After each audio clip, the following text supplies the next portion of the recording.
Sensus Ekonomi Nasional, sebuah kegiatan yang diselenggarakan oleh Badan Pusat Statistik atau BPS untuk mengumpulkan berbagai data ekonomi masyarakat, mulai dari kondisi usaha, pendapatan, pengeluaran, hingga aktivitas ekonomi. Data ini nantinya akan menjadi dasar penyusunan berbagai kebijakan pembangunan.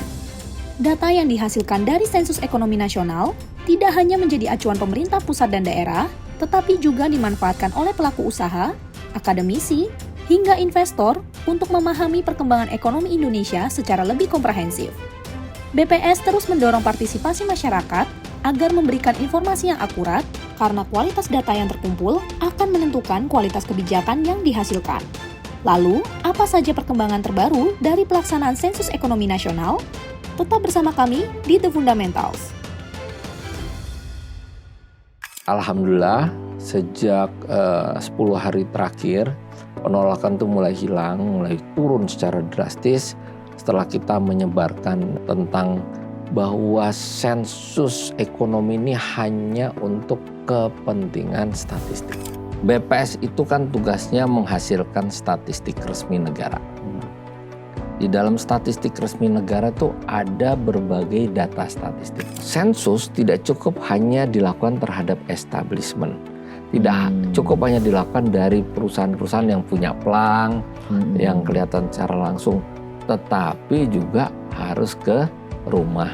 Kami tentu menghimbau seluruh masyarakat, baik pelaku usaha maupun keluarga, untuk memberikan datanya secara benar dan pasti dijamin kerahasiaannya. BPS itu udah puluhan tahun melakukan survei dan sensus dan tidak pernah bocor. Terima petugas sensus itu penting. Mereka itu manusia yang sedang berkontribusi untuk bangsa. Dan lalu kemudian isi datanya dengan benar dan jujur. Karena itu yang bisa membawa kita menuju Indonesia yang lebih maju pastinya.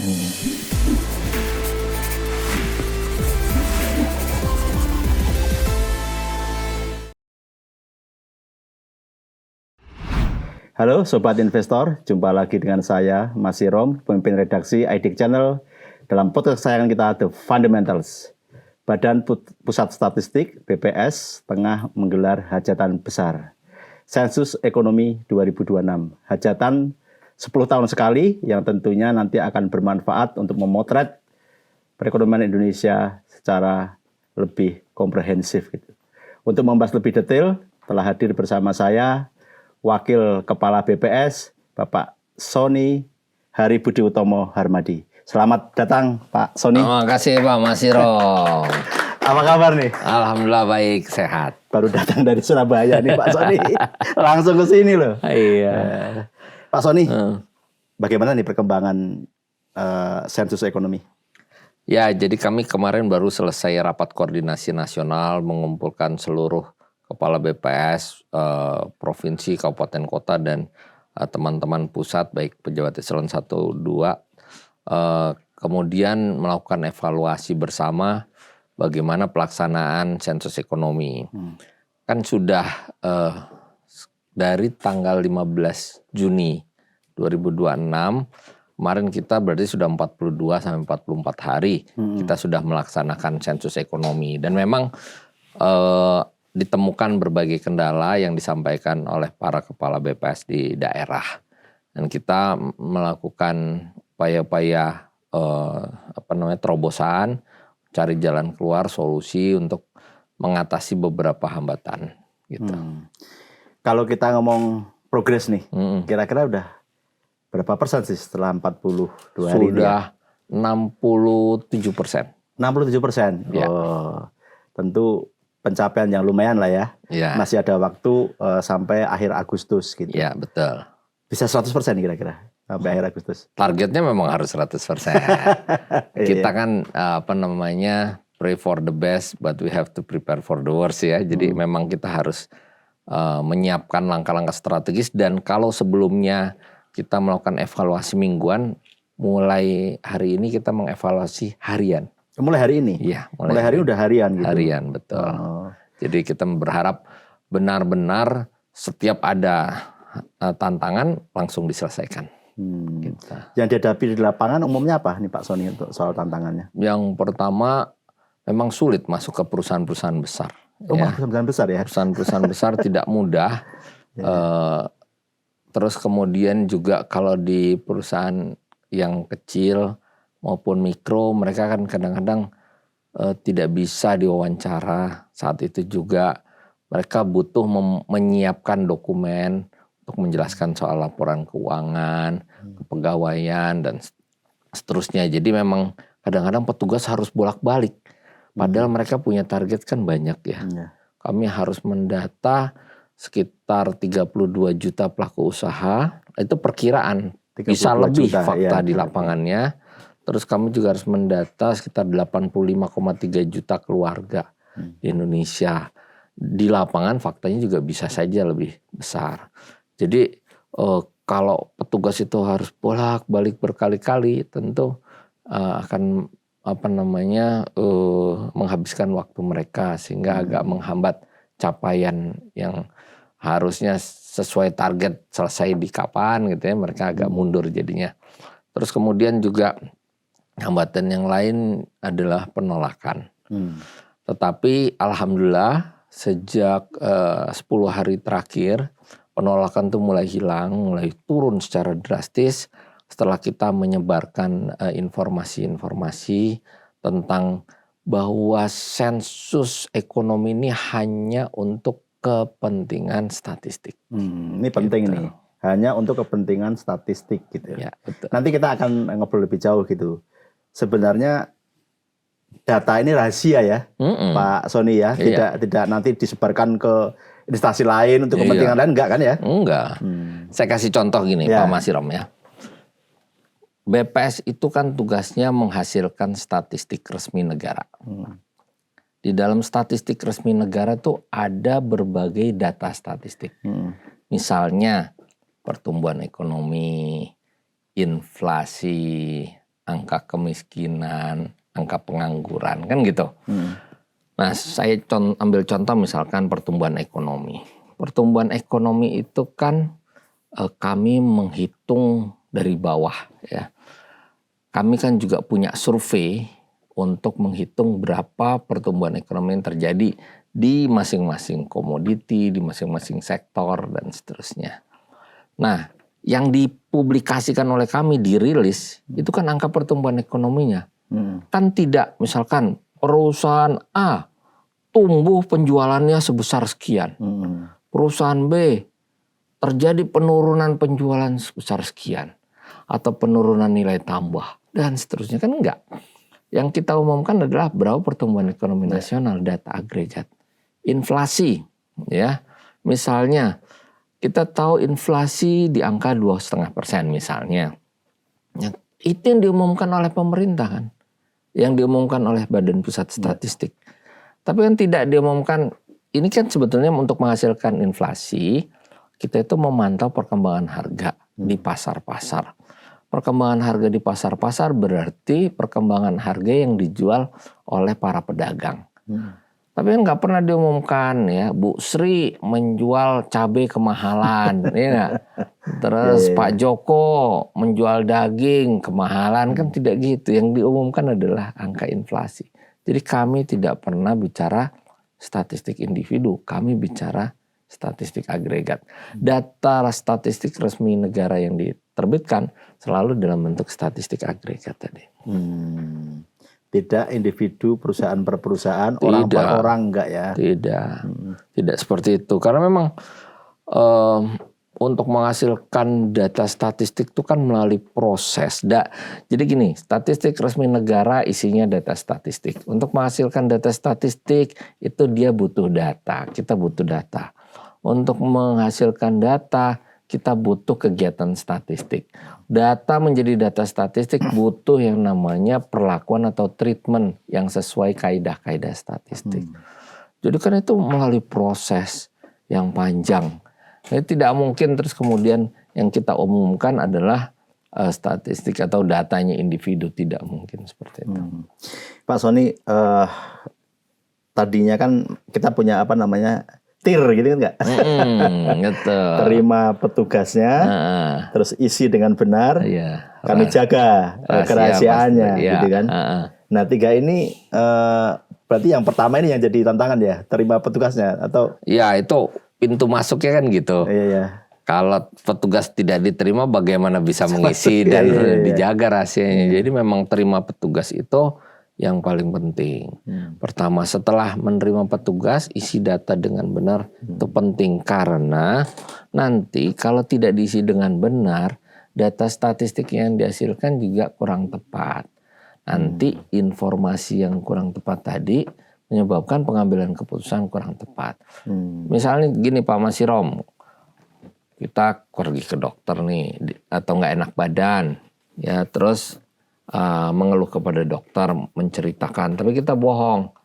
Ini sakit, yang sakit kok kaki gitu kan, padahal yang sakit perut. Banyak keliru nanti. Keliru dan banyak keliru. Dokter pasti akan kemudian melakukan pemeriksaan terhadap kakinya kan, bukan terhadap perutnya.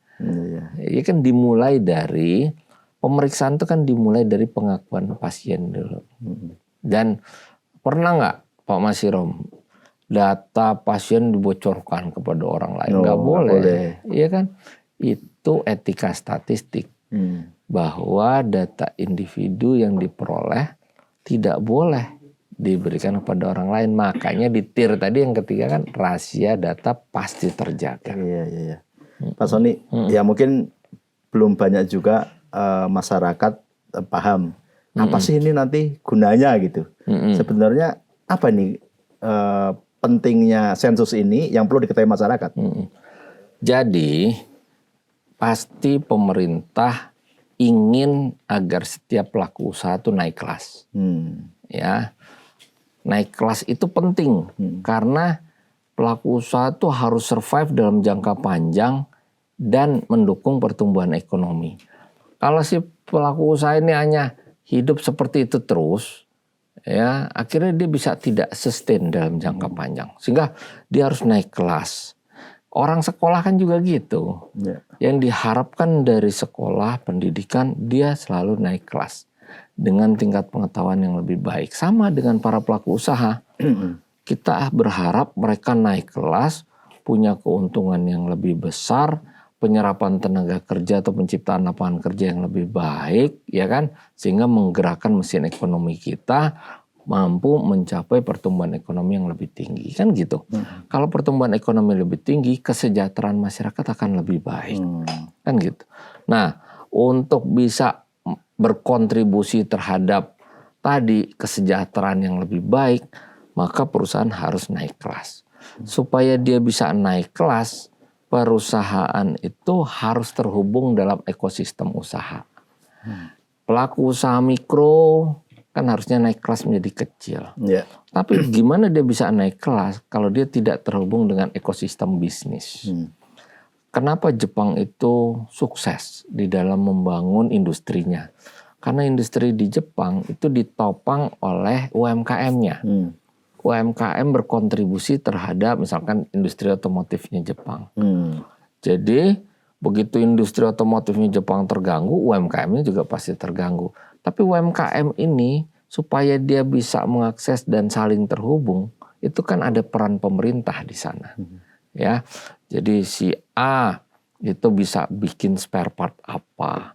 Si B dia punya spesialisasi bagian kendaraan tuh yang mana. Yang ini pinter bikin kursi, yang ini pinter bikin spare part, mesin dan seterusnya kan harus terhubung dalam satu ekosistem. Sama di Indonesia misalkan, ya. Mungkin ada yang pandai membuat pempek. Ya.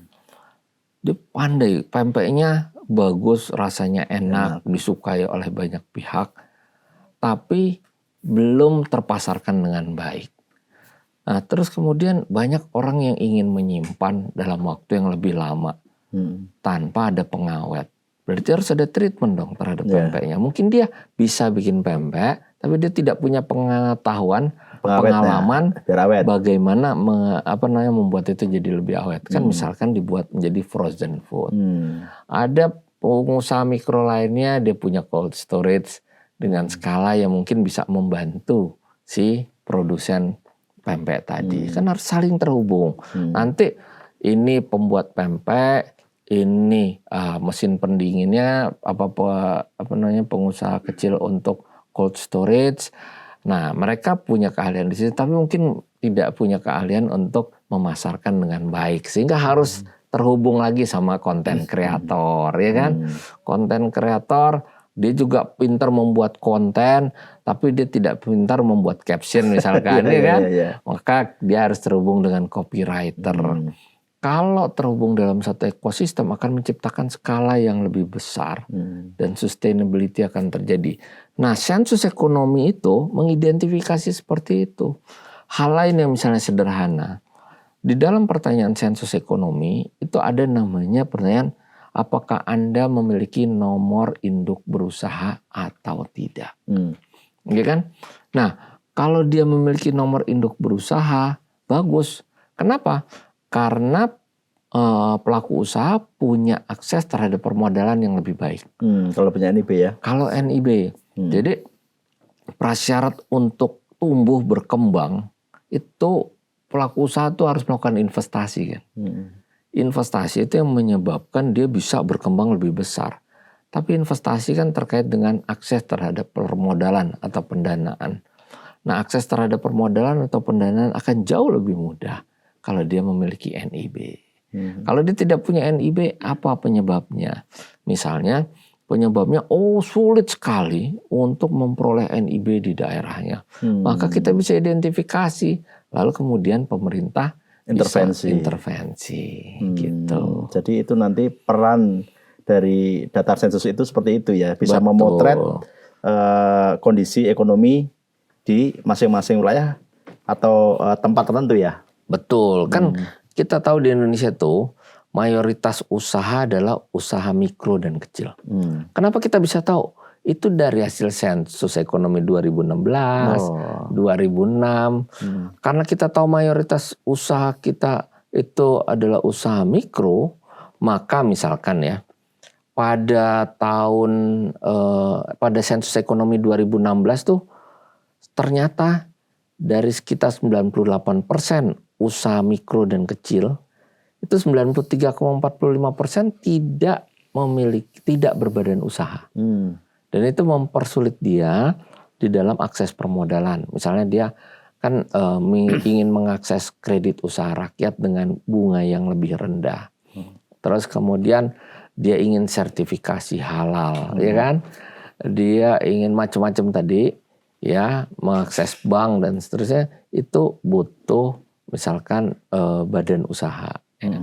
Nah, kemudian dari hasil sensus ekonomi 2016 itu terbitlah keluar PP nomor 24 tahun 2018. Ya. PP nomor 24 tahun 2018 itu menyederhanakan perizinan usaha. Itu dari hasil sensus ternyata hasil ya. Sensus. Ketemu tadi aturan. Pemerintah menetapkan OSS, ya, OSS, NIB, IUMK dan seterusnya. Peraturan-peraturan tadi keluar setelah pemerintah paham bahwa ternyata mayoritas pelaku usaha di Indonesia adalah pelaku usaha mikro dan kecil yang tidak berbadan usaha. Itu tadi pentingnya kalau diberikan data yang lengkap dan benar, tentu nanti intervensi dari pemerintah juga tepat sasaran gitu kan. Betul. Pak Sony, ini kan sensus ya, bukan survei gitu. Nah, tentu perlu kontribusi dari orang yang di sensus gitu. Emang nggak bisa ya kalau hanya survei gitu ya? Gini, sensus ini kan 10 tahun sekali, memotret secara lengkap. Survei itu juga bisa mencerminkan kondisi yang ada, tetapi survei kan dengan sampel. Dan kita tahu di dalam statistik itu ada namanya sampling error, kesalahan di dalam pengambilan sampel. Tentu BPS dalam melaksanakan tugasnya untuk menghasilkan statistik resmi negara, untuk menghasilkan data statistik butuh data.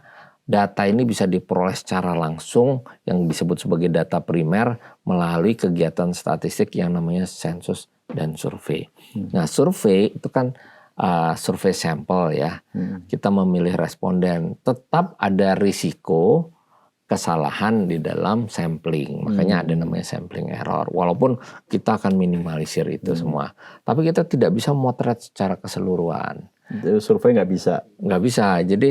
Jadi kalau mau memotret keseluruhan, ibaratnya ya Pak Masirom, mungkin antara CT scan dengan MRI, kalau medical check up, lebih detail yang MRI. CT scan mungkin tidak bisa melihat sampai ke pembuluh darah yang terkecil misalkan, atau saraf yang terkecil dan seterusnya. Jadi memang kita butuh sekali seperti medical check up secara menyeluruh dengan informasi yang jauh lebih detail gitu. Pak Sony, kondisi perekonomian di 2016 dengan 2026 tentu sangat berbeda gitu. Betul. Nah, bagaimana BPS bisa meyakinkan bahwa ini nanti datanya valid dan kontekstual gitu, sesuai dengan perkembangan zaman dan potret yang mesti diambil hari ini gitu. Betul banget. Jadi gini, mungkin ada pertanyaan ya, kenapa sensus hari ini itu juga dilakukan secara door to door ke rumah, ke keluarga. Karena ini pengalaman di banyak negara juga ya. Kami kan selalu berhubungan dan selalu berkomunikasi dengan Badan Pusat Statistik negara lain. Walaupun namanya bukan BPS, tapi mereka adalah National Statistical Office atau NSO. Pada negara dengan ekonomi yang kompleks, di mana size-nya besar, ukurannya besar, terus kemudian masih didominasi oleh sektor informal, itu aktivitas ekonomi tidak bisa tertangkap utuh kalau tidak dari rumah ke rumah. Nah, pandemi COVID-19 kemarin itu memaksa kita berubah perilakunya. Perubahan perilaku itu termasuk orang tadinya harus bekerja atau berusaha dalam sebuah establishment, gedung bangunan gitu. Sekarang dia bisa berusaha dari rumah. Ya, usaha rumahan. Apa kita kalau tahu di rumah nanti dikejar pajak? Bukan. Justru kita ingin tahu seberapa besar kontribusi usaha yang dilaksanakan di rumah tadi, lalu kemudian mendorong mereka terbangun dalam satu ekosistem. Sehingga mereka bisa naik kelas tadi. Nah, kalau kita perhatikan perubahannya kan drastis sekali. Dulu kita tidak terbiasa rapat online, nggak pernah kita rapat online. Perdagangan juga dulu masih mengandalkan mall, supermarket, secara fisik harus ketemu. Tetapi sekarang semua bisa dilakukan secara daring. Dulu orang bingung ketinggalan dompet. Sekarang orang jauh lebih bingung ketinggalan handphone.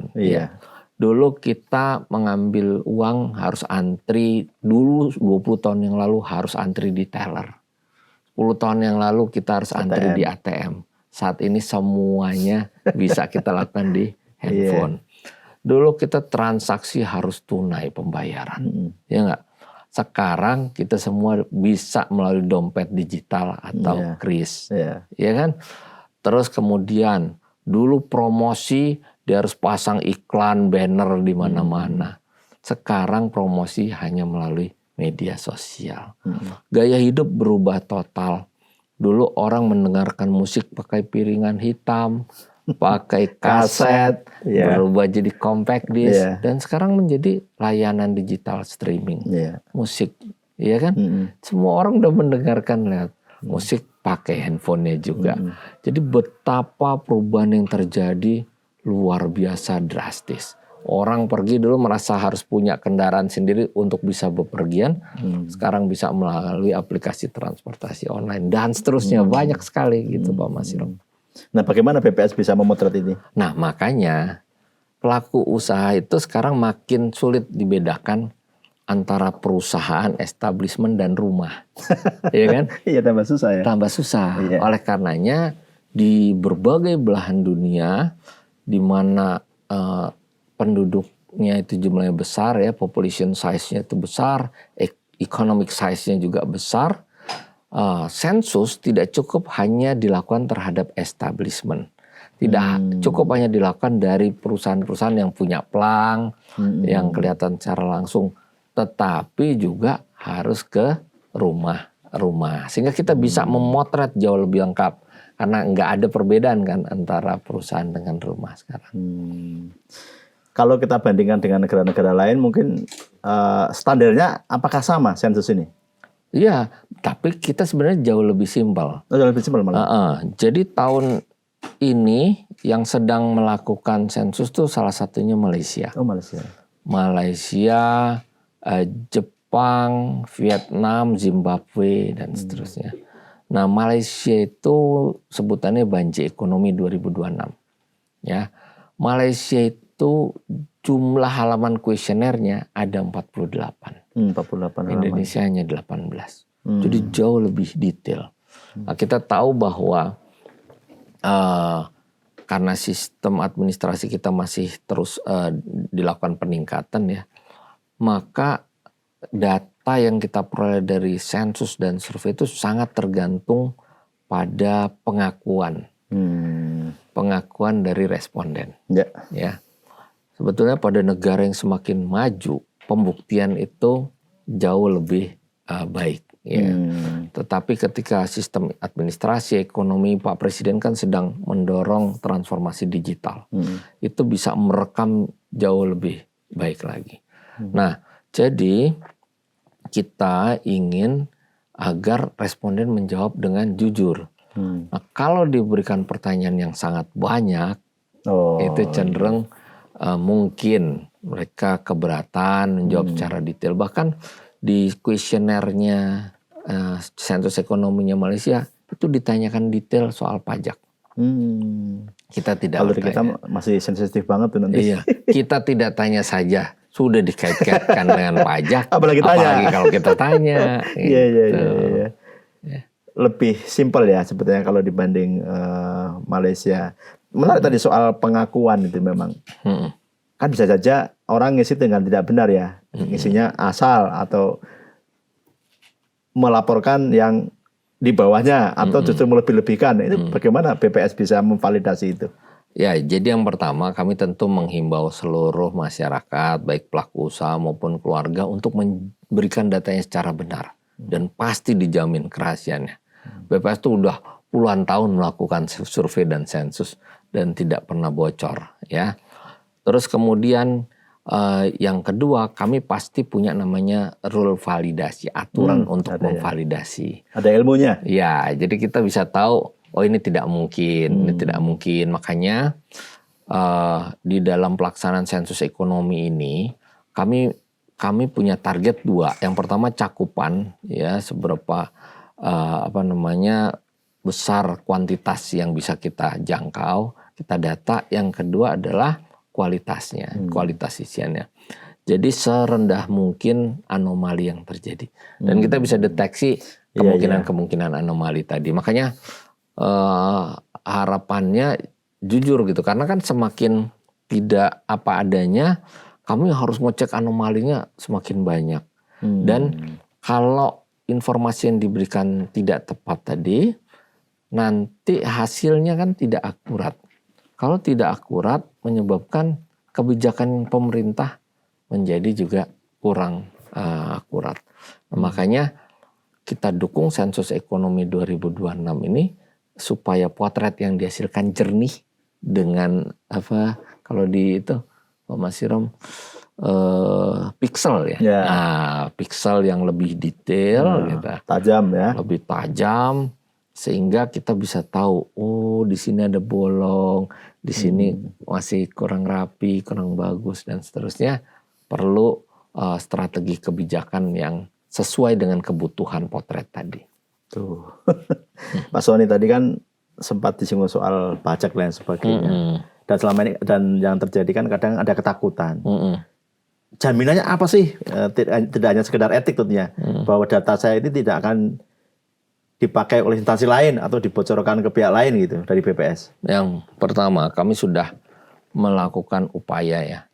Misalkan sebelumnya petugas itu membawa kuesioner kertas, diisi. Nah, itu rawan tercecer, ya. Nah, sehingga kami mulai menggunakan metode KEPI namanya. Jadi dia masuk dalam gadget jawabannya semua, tersambung dengan servernya BPS, data langsung masuk. Selain keamanannya itu kan kita ada enkripsi di situ ya, enkripsi berlapis. Selain keamanan datanya, juga kami membuat proses bisnis pendataan menjadi lebih cepat. Kalau dulu kan harus ngantri, ya. Terus kemudian kami nanti akan melakukan anonimisasi namanya, penghilangan data individu, identitas individu seperti nama usaha setelah masuk ya, hilang identitas pemilik, ya betul, nggak bisa dilihat oleh orang dan seterusnya. Nah kemudian yang berikutnya juga kami punya kontrak dengan para petugas di mana mereka tidak bisa membocorkan sama sekali. Ya, nah kemudian kami juga di dalam Undang-Undang Nomor 16 Tahun 97 itu memang tidak boleh membocorkan data individu. Undang-Undang Nomor 27 Tahun 2022 kami juga mengacu ke sana tentang perlindungan data pribadi. Ada kontrak terhadap petugas di mana mereka bisa bisa ditindak kalau mereka melakukan pelanggaran dengan membocorkan. Terus kita juga kemarin sudah diskusi dan sudah kerjasama dengan BSSN dan juga Polri. Ya, jadi itu di internal kami di BPS itu penjatuhan hukuman disiplin berat sesuai PP nomor 94 tahun 2021. Kalau ada yang membocorkan seperti itu. Kalau saya lihat dari alurnya ya, petugas pencacah ini jadi faktor yang krusial banget ya, Pak Sony ya. Betul. Bagaimana BPS meyakinkan bahwa petugas ini bekerja dengan benar? Ya, jadi ini 251.000 petugas di lapangan, banyak. Mulai sensus kali ini, kami bisa melacak petugas sensus tadi. Jadi mereka tertracking karena mereka bekerja dengan gadget.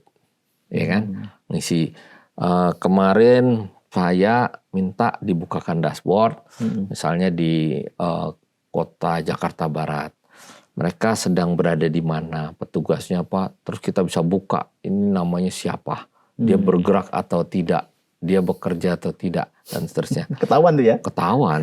Kami menemukan beberapa anomali dan kami memberhentikan kontrak yang bersangkutan, terus mengganti dengan petugas yang lain. Misalnya gini, bayangkan dalam waktu 3,5 menit dia mengentri di gadgetnya 80 usaha tidak ditemukan. Berapa menit? 3,5 menit. Jadi seolah-olah dia sudah tidak menemukan 80 usaha di lapangan. Padahal ada prelistnya. Dan dia hanya melakukan di titik yang sama, koordinat yang sama. Itu kan kebohongan dan ketahuan semua. Jadi kita sudah melakukan upaya ya. Nah, petugas juga bisa dicek apakah ini petugas asli atau tidak. Zaman sekarang kan juga banyak penipuan ya. Nah, petugas asli satu, dia menggunakan rompi sensus ekonomi berwarna hitam orange. Terus rompi bisa saja dibuat ya di mana dan seterusnya. Nah, yang kedua mereka dibekali dengan surat tugas ya. Surat tugas bisa dibuat juga. Yang ketiga mereka dibekali dengan ID card. ID card itu ada barcode-nya. Sehingga kita bisa ngecek bener nggak nih petugas ini. Lihat wajahnya dengan barcode di ID card itu keluar namanya. Ya, sama fotonya? Iya sama fotonya. Namanya misalnya Fatimah. ID-nya sekian. Nomor teleponnya sekian ya. Terus kemudian kegiatan pendataannya di wilayah mana dan sebagainya. Jadi semua itu sudah disiapkan. Makanya gini, sensus ekonomi ini sudah disiapkan sejak tahun 2024. Kenapa nggak dari 2023? Karena di 2023 kami melaksanakan sensus pertanian. Jadi nggak mungkin. 10 tahunan juga ya? Iya 10 tahunan juga. Ya, jadi sensus pertanian 2023 disiapkan sejak 2021. Karena 2021 karena 2020 kami melaksanakan sensus penduduk kan gitu dan seterusnya. Jadi memang semuanya disiapkan dengan baik. Nah, bagi misalkan perusahaan besar yang merasa khawatir atau misalnya nih keluarga kaya gitu ya, atau dia khawatir ketika menyampaikan informasi yang dianggap sangat pribadi kepada petugas.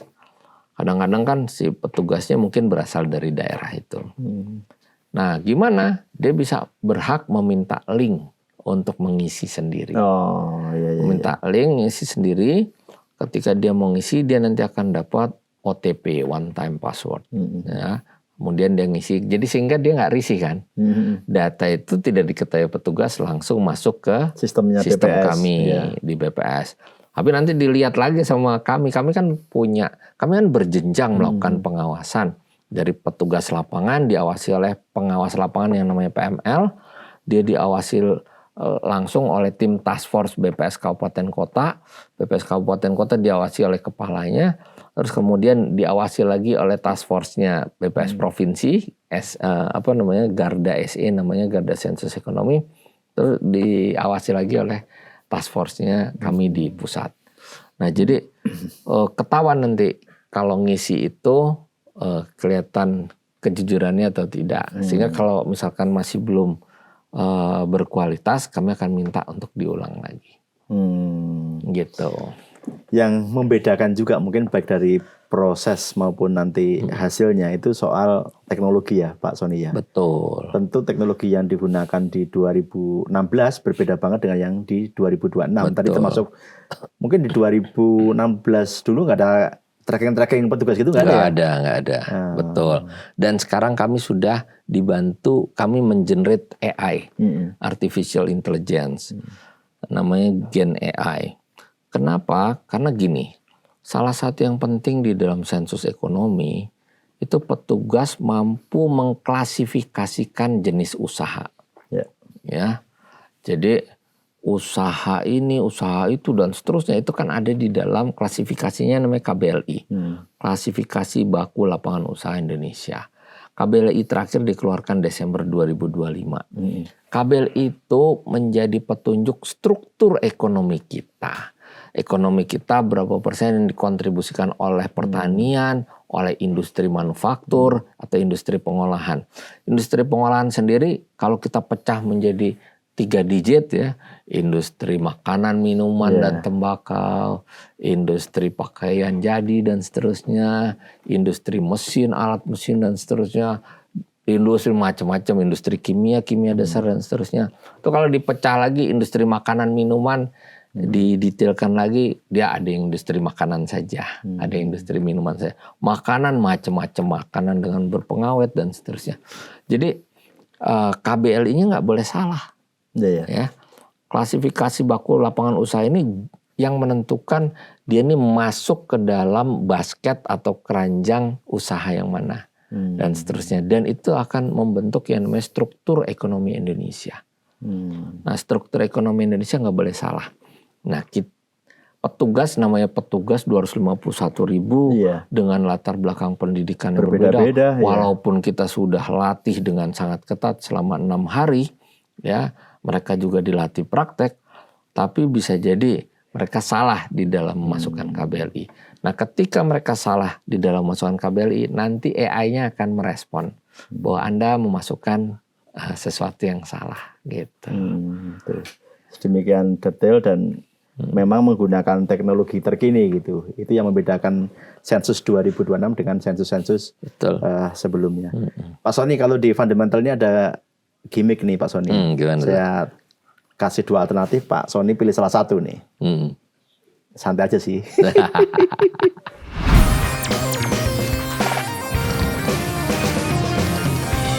Ngajar mahasiswa atau mimpin rapat?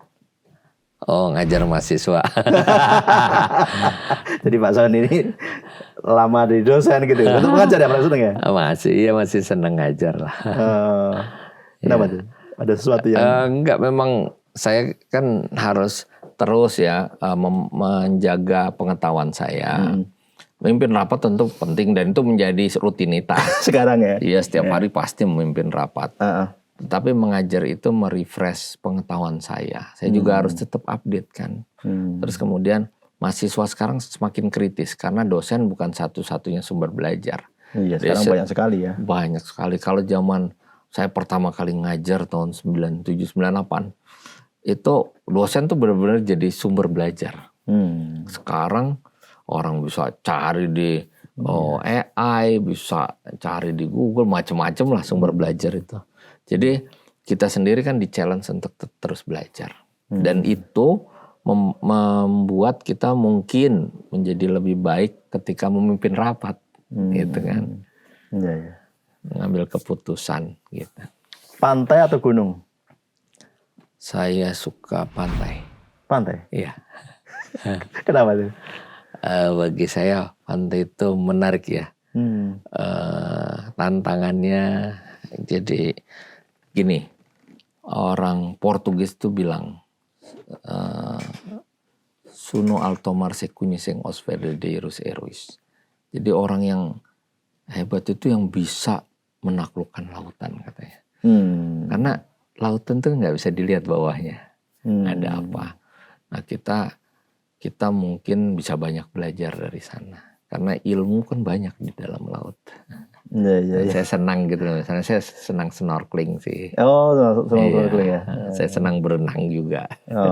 Oh, berarti kejawab nih pertanyaan ketiga nih. Oh, betul. Lari atau renang? Renang udah pasti. Renang udah pasti ya? Iya. Setiap hari? Enggak, renang saya paling sempat seminggu sekali. Maksimal seminggu 2 kali. Oh, tapi pasti ya dalam setiap seminggu pasti ada renangnya. Enggak juga kalau sibuk banget kadang-kadang terlewatkan, tapi pasti dari dalam 2 minggu pasti berenang saya. Kalau enggak enak rasanya. Iya. Dalam memimpin organisasi ini, intuisi atau logika? Kombinasi sih. Karena logika itu kan basis teori, tapi kalau intuisi itu kan pengalaman. Ya, benar. Dan kadang-kadang pengalaman tuh guru kita juga. Saya dulu pernah jadi deputi yang ngurusi bencana. Nah itu nggak bisa pakai logika aja tuh, harus dengan intuisi. Gitu. Semakin senior biasanya intuisinya kan semakin tajam. Iya. Karena sebelumnya juga tertempa oleh data-data sebelumnya ya, pengalaman-pengalaman sebelumnya gitu. Betul. Kalau pensiun, pilih tinggal di desa atau kota? Pensiun. Saya tinggal di desa kayaknya. Lebih senang di desa, Mas Sony? Iya, saya senang aja di desa. Bagi saya kan, saya senang dua-duanya sih. Tapi kalau di desa kan, saya senang pertanian misalnya gitu kan. Senang beternak waktu kecil. Ingin ngulang lagi. Iya, pelihara ikan gitu. Senang ya? Iya, senang. Baik, mungkin yang terakhir Pak Sony. Pesan Pak Sony pada masyarakat Indonesia terkait sensus ekonomi 2026. Iya, jadi kualitas dari sebuah sensus ekonomi itu tidak ditentukan oleh seberapa besar sumber daya yang kita keluarkan. Karena sensus ekonomi butuh sumber daya manusia, anggaran, waktu, dan seterusnya. Termasuk teknologi, ya kita udah menggunakan. Yang justru menentukan kualitas adalah partisipasi masyarakat. Semakin tinggi partisipasinya, semakin berkualitas. Semakin jujur, semakin berkualitas. Nah makanya kami gunakan TIR tadi. TIR, ya Pak Masirom juga dulu pernah punya ide lah ya soal itu. Terima petugas sensus itu penting. Mereka itu manusia yang sedang berkontribusi untuk bangsa. Lalu kemudian isi datanya dengan benar dan jujur. Karena itu yang bisa membawa kita menuju Indonesia yang lebih maju pastinya. Dan rahasia pasti terjaga. Kami setiap tahun melaksanakan survei. Lebih dari 90 survei setiap tahun. Setiap tahun lebih dari 90 ya? Iya, dan melibatkan lebih dari 6 juta responden. Tidak pernah bocor. Dan bahkan survei kami itu pertanyaan-pertanyaannya jauh lebih detail. Gitu. Demikian tadi obrolan singkat kami atau panjang lebar ya dengan Wakil Kepala Badan Pusat Statistik Pak Sony. Saya rasa banyak sekali insight yang kita dapatkan. Yang pasti adalah sensus ekonomi 2026 Agar sukses membutuhkan partisipasi publik, membutuhkan partisipasi masyarakat luas, dan nantinya hasil dari sensus ini tentu akan bermanfaat bagi perekonomian Indonesia secara keseluruhan. Saya Mas Sirom, pamit undur diri. Terima kasih Pak Beni. Ya, terima kasih.